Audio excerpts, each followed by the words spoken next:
Assalamualaikum warahmatullahi wabarakatuh. Perkenalkan, nama saya Renata Febrianti dari kelas 12 IPS 3. Di sini saya akan menjelaskan tentang sistem pemerintahan, sistem sosial budaya, dan sistem ekonomi kerajaan Gorontalo. Yang pertama kita akan membahas sistem pemerintahannya dulu. Nah, yang pertama, sistem pemerintahan kerajaan Gorontalo ini sebelum ada raja-raja yang memimpin adalah menggunakan sistem pemerintahan ganda.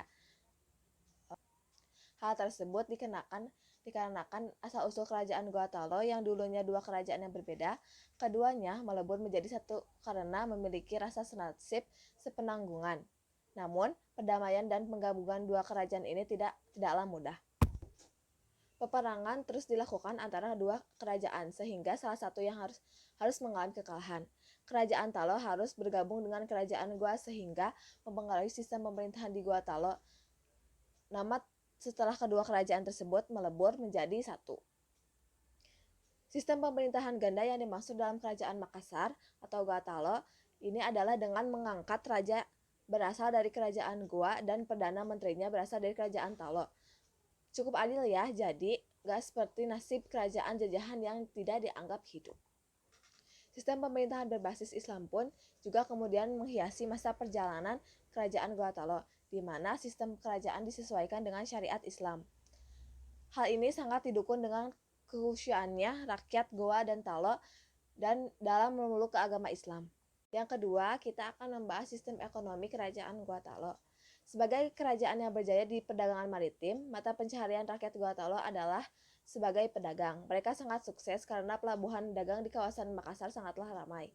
Ketertiban dalam berdagang pun juga sudah tersedia, yakni dengan adanya sebuah hukum niaga ade apoloping biacarana pablue. Hukum ini dirasa sangat tepat dan hasilnya rakyat yang berdagang pun sukses sehingga kehidupannya lebih makmur. Faktor lain yang menyebabkan pelabuhan Makassar semakin ramai adalah karena pelabuhan Malaka yang sudah dikuasai oleh penjajah Portugis, sehingga banyak pedagang asing dan domestik yang pindah ke haluan pelabuhan Makassar.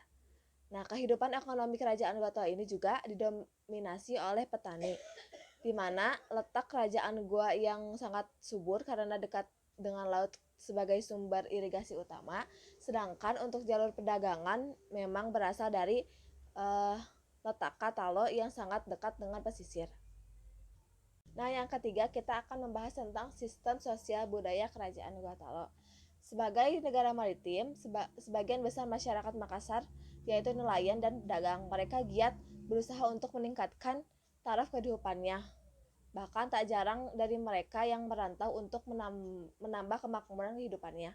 Walaupun masyarakat Makassar mempunyai kebiasaan berusaha dalam kesejahteraan hidupnya, tetapi kehidupan mereka sangat terikat dan norma adat yang dianggap sakral. Norma kehidupan masyarakat di Makassar diatur berdasarkan adat agama Islam yang disebut pangadakang, dan masyarakat Makassar sangat percaya terhadap norma-norma tersebut. Di samping norma masyarakat juga mengenal pelapisan sosial yang terdiri lapisan atas berarti golongan bangsawan dan keluarga disebut anak karung atau karaeng. Sedangkan rakyat kebanyakan disebut tu merdeka dan masyarakat bawah yaitu para hamba sahaya disebut golongan ata. Terima kasih, sekian dari penjelasan dari saya. Wassalamualaikum warahmatullahi wabarakatuh.